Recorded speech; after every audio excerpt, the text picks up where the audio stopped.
தமிழுக்கும் தமிழனுக்கும் வணக்கம். நம் தமிழகத்தில் உள்ள ஒரு முக்கியமான பகுதியில் ஒரு வித்தியாசமான வழக்கம் இருக்கிறது. அந்த பகுதியில் உள்ள சில கிராமங்களில் வீட்டு வேலை செய்வதற்கோ மாடு மேய்ப்பதற்கோ ஆட்களை அமர்த்தினால் அவர்கள் சித்திரை மாதம் ஒரு குறிப்பிட்ட நாளில் வேலையை விட்டு சொல்லிக் கொள்ளாமலேயே நின்று கொள்ளலாம். அதற்கு சித்திரை விடுதி என்று பெயர். அதாவது சித்திரை அன்று ஒருவன் தன்னைத்தானே விடுதலை செய்து கொள்ளலாம். இப்படி ஒரு எழுதப்படாத சட்டம் மக்கள் வரலாறாக அதே சமயம் கோவில் சார்ந்ததாகவும் இருக்கிறது. அந்த பகுதி எது தெரியுமா? இருங்குன்றம், ஓங்கிருங்குன்றம், மாலிருங்குன்றம், திருமாலிருஞ்சோலை, திருமால் குன்றம், இருஞ்சோலை மலை, இடபமலை, விடைமலை என்று வரலாற்றில் அழைக்கப்பெற்ற இன்றைய அழகர் கோவில். அந்த ஒரு குறிப்பிட்ட நாள் எது தெரியுமா? அழகர் ஆற்றில் இறங்கும் நாள். தமிழக கோவில் வரலாற்றில் வேறு எங்கும் இல்லாத பல விஷயங்கள் நம் மதுரை கள்ளழகர் கோவிலில் இருக்கிறது. இந்தியா முழுக்க ஐப்பசியில் தீபாவளி என்றால் மதுரை மக்களுக்கு சித்திரையிலும் ஒரு தீபாவளி. அதுதான் அழகர் ஆற்றில் இறங்கும் வைபவம். 10 நாட்களுக்கு மேலாக மதுரை மட்டும் இல்லாமல் உலகத்தின் பல பகுதியில் இருந்து தமிழர்கள் மற்றும் சுற்றுலாவாசிகள் கலந்து கொண்டு கோலாகலமாக கொண்டாடும் அந்த திருவிழாவின் முக்கிய கதாநாயகனாக இருக்கும் கள்ளழகர் சுற்றி பல கேள்விகள் இருக்கின்றன, பல வரலாறும் இருக்கின்றன. அதிலும் குறிப்பாக சக்தி வாய்ந்த தெய்வமாக கருதப்படும் அங்கு இருக்கும் 18ஆம் படி கருப்புசாமி. யார் இந்த 18ஆம் படி கருப்பு? அழகர் கோவிலின் ராஜகோபுர கதவு நிரந்தரமாக அடைக்கப்பட்டு இருப்பதற்கு காரணம் என்ன?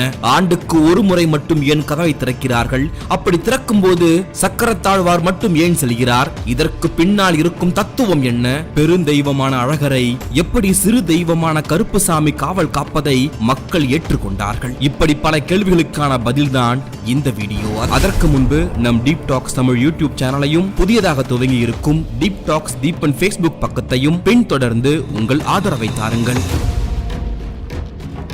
முதலில் 18ஆம் படி கருப்புசாமிக்கு சொல்லப்படும் நாட்டார் கதையை தெரிந்து கொள்வோம். அழகர் மலையில் இருக்கும் அழகர் உற்சவ சிலையை எத்தனை முறை பார்த்தாலும் பார்த்து கொண்டே இருக்கலாம். ஏனென்றால் அந்த சிலையானது அபரஞ்சு தங்கத்தினால் உருவானது. எத்தனை முறை பார்த்து வணங்கினாலும் மறுபடியும் மறுபடியும் பார்த்து வணங்க வைக்கும் அபூர்வமான சிலை அது. இந்த உலகத்தில் இவருடைய அழகுக்கு நிகரான உற்சவ மூர்த்திகள் இல்லை என்றே சொல்லலாம். அவ்வளவு அழகான அந்த சிலையை, அந்த சிலையின் அந்த சக்தியை அங்கு தரிசிக்க வந்த ஒரு மலையாள மன்னன் இந்த பாண்டிய நாட்டில் இருந்து தன் தேசத்திற்கு கொண்டு செல்ல வேண்டும் என்று முடிவெடுத்தான். ஆனால் அழகரோ ஒரு கோட்டையில் இருப்பது போல அங்கு மிகவும் பாதுகாப்பாக இருந்தார். நாடு திரும்பிய அந்த மன்னன் அழகரை கவர்ந்து வர 18 மந்திரவாதிகளிடம் அந்த வேலையை ஒப்படைத்தான். அந்த 18 மந்திரவாதிகளும் தன் மன்னனுடைய கட்டளையை நிறைவேற்ற அழகர் மலை புறப்பட்டார்கள். அந்த 18 பேருக்கும் காவலாக மலையாள தேசத்தின் காவல் தெய்வமான கருப்பும் வெள்ளை குதிரையில் ஏறி அவர்கள் முன்னே சென்றது. காவல் தெய்வத்தின் பின்னே அவர்கள் அழகர் மலைக்கு வந்தார்கள். அழகர் மலையை அடைந்த அந்த தெய்வம் அழகரின் அழகில் தன்னையே மறந்து மயங்கி நின்றது. அதே சமயத்தில் 18 மந்திரவாதிகளும் அழகரின் சக்தியை வேறிடத்திற்கு மாற்றும் முயற்சிகள் இறங்கினார்கள். யார் கண்ணுக்கும் தெரியாமல் இருக்கும் விதமாக ஒருவித மந்திர மையை பயன்படுத்தினார்கள். அந்த மையை கண்களுடைய இமைகளில் பூசிக்கொண்டால் அவர்கள் உருவம் மறைந்துவிடும். அப்படி தந்திரமாக மறைந்திருந்து அழகரின் உருவத்தில் இருந்த சக்தியை திருட முயற்சித்தார்கள். இவர்களுடைய திட்டத்தை முறியடிக்க அழகரே கோவில் பட்டர் ஒருவரின் கனவில் தோன்றி மந்திரவாதிகள் குறித்து எச்சரிக்கை கொடுத்திருக்கிறார். கண் விழித்த பட்டரோ மந்திரவாதிகளை பிடிக்க ஒரு காரியத்தை செய்ய முடிவெடுத்தார். மறுநாள் காலை இறைவனுக்கு வைத்து படைக்கும் பொங்கலில் அளவுக்கு அதிகமாக மிளகு சேர்த்து ஆலயம் முழுவதும் ஆங்காங்கே வைத்தார். பொங்கலின் வாசனையால் ஈர்க்கப்பட்ட மந்திரவாதிகள் அதை எடுத்து சாப்பிட்டார்கள். அடுத்த கணம் அதிகமாக சேர்க்கப்பட்டிருந்த மிளகினால் உண்டான காரம் தாங்காமல் கண்ணீர் விட்டு அவர்கள் அழ, பிறகு கண் இமைகளில் இருந்த மை அழிய, அவர்களுடைய மாய சக்தி மறைய, அவர்களின் உருவம் வெளிப்பட உடனே அங்கிருந்த காவலர்கள் அவர்களை பிடித்து கொன்று விடுகிறார்கள். பிறகு அவர்கள் ஒவ்வொருவரையும் களிமண்ணால் படிகள் செய்து படிக்கு ஒருவராக 18 படிகளிலும் அந்த 18 பேரையும் புதைத்தார்கள். அவர்களோடு துணையாக வந்திருந்த கருப்பசாமி எனும் தெய்வம் அழகரின் அழகில் மயங்கியதால் தான் இந்த கோபுர வாசலில் இருந்து கோவிலை காவல் காக்கிறேன் என சொல்ல, அதன் அடிப்படையில் கருப்புசாமியை அவர்கள் விட, அதற்கு பிறகு கருப்புசாமி அந்த கதவிலேயே இருந்து காவல் காத்து வருகிறார். அதற்கு கூலியாக அழகருக்கு படைக்கப்படும் அர்த்தஜாம பூஜை பிரசாதங்கள் 18ஆம் படி கருப்புசாமிக்கு இன்று வரை வழங்கப்பட்டு வருகிறது. இதுதான் 18ஆம் படி கருப்புசாமி பற்றி சொல்லப்படும் நாட்டார் கதை. இன்று பல மக்களுக்கு குலதெய்வமாக இருந்து காத்து வரும் 18ஆம் படி கருப்புசாமி பற்றிய இந்த நாட்டார் தெய்வ கதை கண்டிப்பாக உங்களுக்கும் தெரிந்திருக்கும். 18ஆம் படி கருப்பு பற்றியும் கள்ளழகரை பற்றியும் கிட்டத்தட்ட 45 வருடங்களுக்கு முன்பே பரமசிவம் அவர்கள் செய்த ஆய்வு பல உண்மைகளையும் பல வரலாற்று நிகழ்வுகளையும் வெளியுலகத்திற்கு கொண்டு வந்தது. அவருடைய ஆராய்ச்சியின் அடிப்படையில் இந்த கோவிலில் திருட வந்த 18 பேரும் தமிழ்நாட்டை சேர்ந்தவர்கள் அல்ல. எனவேதான் அவர்கள் கதையில் மலையாள நாட்டவர்கள் என்றும் அயோத்தி நாட்டவர்கள் என கோவில் கதை பாடலிலும் குறிப்பிடப்பட்டு இருக்கிறார்கள். அதே போல் வந்தவர்கள் படையெடுத்து வரவில்லை. சிறிய எண்ணிக்கையில், அதாவது 18 பேரும் தந்திரமாக கோவிலுக்குள் நுழைந்த காரணத்தால் அவர்கள் திருட வந்ததாக கருதப்படுகிறது. பிறகு 18 பேரையும் தந்திரமாக பிடித்திருக்கிறார்கள். கோவிலுக்கு வெளியே மக்கள் பெருங்கூட்டமாக இருந்து அவர்களை மடக்கி பிடித்திருக்க வேண்டும். எனவே தப்பிக்கும் முயற்சிக்கோ சண்டையிடுவதற்கோ அவர்களுக்கு வாய்ப்பில்லாமல் போயிருக்க வேண்டும். அதே போல் இறைவனின் சக்தியை திருட வந்ததாக கதையில் சொல்லப்படும் செய்தி உண்மையல்ல. உண்மையான காரணம் என்னவென்றால், அழகர் கோவிலில் கொப்பரை கொப்பரையாக தங்கம் இருந்திருக்கிறது. அரங்கன் சொத்து அழகர் அங்க வடிக்கும் காணாது என்ற ஒரு சொலவடை உண்டு. அந்த அளவுக்கு அழகருக்கு ஆபரணங்கள் இருந்திருக்கிறது. அதை கேள்விப்பட்டே அவர்கள் வந்திருக்கிறார்கள். மேலும் இந்த கோவிலில் 2.5 அடி உயரத்தில் அபரஞ்சினும் அரிய தங்கத்தாலான திருமால் சிலை ஒன்று ஏறு திருவிடையால் என்ற பெயரோடு இன்றும் உள்ளது. மேலும் இந்த சிலையை திருடும் எண்ணத்திலும் அவர்கள் வந்திருக்க வேண்டும். ஆக இந்த மொத்த திருட்டையும் மக்களோ அல்லது மக்கள் நம்பும் கருப்புசாமியோ தடுத்திருக்க வேண்டும். அதனால்தான் இன்றளவும் திருவிழாவுக்காக அழகர் வெளியே செல்லும் பொழுது 18ஆம் படி கருப்பனிடம் அழகர் என்னென்ன நகைகள் அணிந்து செல்கிறார் என்று பட்டியல் வாசித்து காண்பித்தும், அதே போல் மீண்டும் திரும்பி வரும் பொழுது அதே நகைகள் சரியாக வந்திருக்கிறதா என்பதையும் உறுதி செய்தே உள்ளே எடுத்து செல்ல வேண்டும். இன்றும் ஆலயம் மூடியதும் சாவியை 18ஆம் படி கருப்பின் அந்த சன்னதியில் கொண்டு வந்து வைக்கும் வழக்கம் இருக்கிறது. பொதுவாக தமிழகத்தில் கருப்புசாமி இல்லாத கிராமங்களே இருக்காது. தமிழ் மக்களோடு அவ்வளவு நெருக்கமான காவல் தெய்வமாக ஒவ்வொரு ஊரிலும் ஒவ்வொரு பெயரிலும் இருக்கும் கருப்புசாமி பொதுவாக தலையில் பெரிய தலைப்பாகையோடு நின்ற கோலத்தில் இருப்பார். அதே போல் நெற்றியில் திருமண், மிரட்டும் விழிகள், முறுக்கிய மீசை, ஓங்கிய ஒரு கையில் வீச்சறிவாள், மறு கையில் கதை மற்றும் முழங்காலுக்கும் கீழே வரும் அளவில் இடுப்பில் கச்சை அணிந்து கொண்டு காட்சி தருவார். இவ்வாறாக இருக்கும் கருப்புசாமிக்கும் அழகர் கோவில் கருப்புசாமிக்கும் என்ன வித்தியாசம் என்றால், இங்கு இருக்கும் கருப்புசாமிக்கு உருவம் கிடையாது.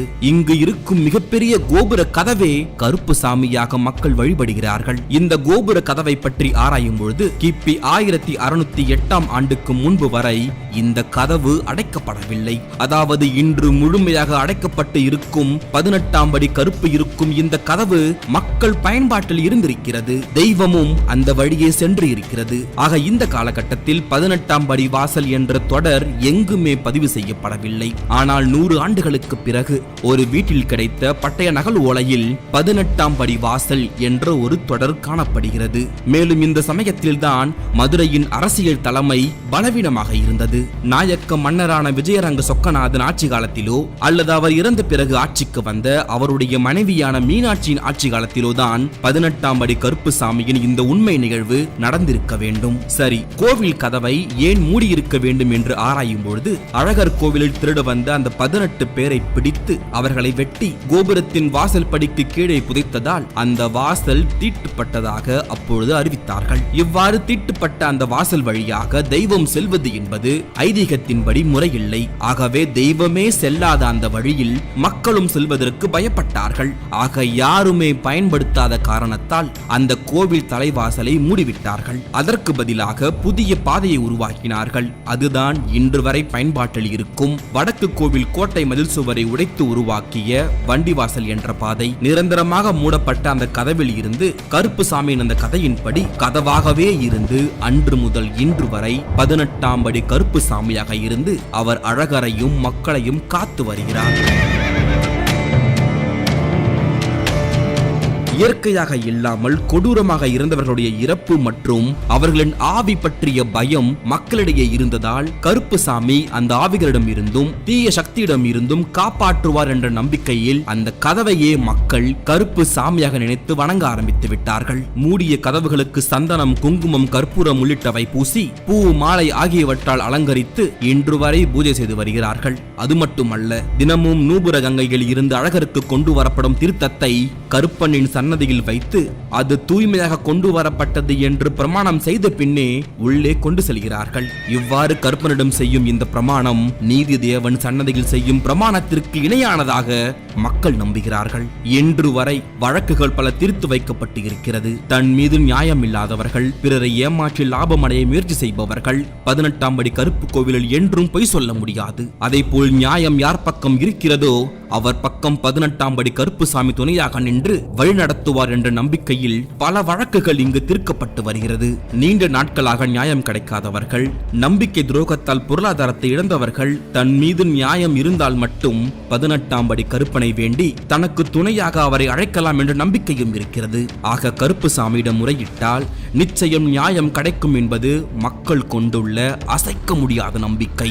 அதேபோல் எப்பொழுதுமே மூடப்பட்டிருக்கும் இந்த கதவு வருடத்திற்கு ஒரு நாள் மட்டுமே திறக்கப்படும். மற்றபடி வேண்டுதல், நேர்த்திக்கடன் எல்லாமே அந்த பூட்டிய கதவுக்குத்தான். கதவின் இடுக்கின் வழியாக ஆலயத்தின் உள்ளே பார்ப்பவர்களுடைய பார்வை கருப்புசாமியால் பறிக்கப்படும் என்பதும் இங்கு உலவும் ஒரு நம்பிக்கை. சரி, அந்த ஒரு நாள் மட்டும் ஏன் திறக்கிறார்கள்? அவ்வாறு திறக்கும் பொழுது அந்த வழியே யார் செல்லலாம் என்று ஆராய்ந்து பார்க்கும் பொழுது அழகரின் பல்லக்கு கூட இந்த வழியாக செல்லாது. ஆனால் அழகரின் போர் கருவியான சக்கரத்தாழ்வார் மட்டும் இந்த வாசல் வழியாக வந்து செல்கிறார்.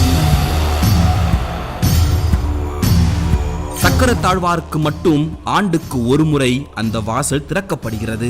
சக்கரத்தாழ்வார் மட்டும் அவ்வழியே வந்து செல்வதன் காரணத்தை பற்றி ஆராயும் பொழுது ஏற்கனவே இறந்தவர்களின் ஆவி அங்கு இருக்கும் என்ற பயத்தில்தான் கருப்புசாமி காப்பதாக மக்கள் நம்புகிறார்கள். அவரை போலவே திருமாலின் போர்க்கருவியான சக்கரத்தாழ்வாரும் இறந்தவர்களின் ஆவி பற்றிய அச்சத்தினையும் பகையினையும் வென்று அவ்வழியே செல்ல முடியும் என்பதற்காக அவர் மட்டும் அவ்வழியே செல்கிறார். ஆக இந்த நிகழ்வு அழகர் மேல் மக்கள் வைத்திருக்கும் நம்பிக்கையை இன்னும் அதிகப்படுத்துகிறது.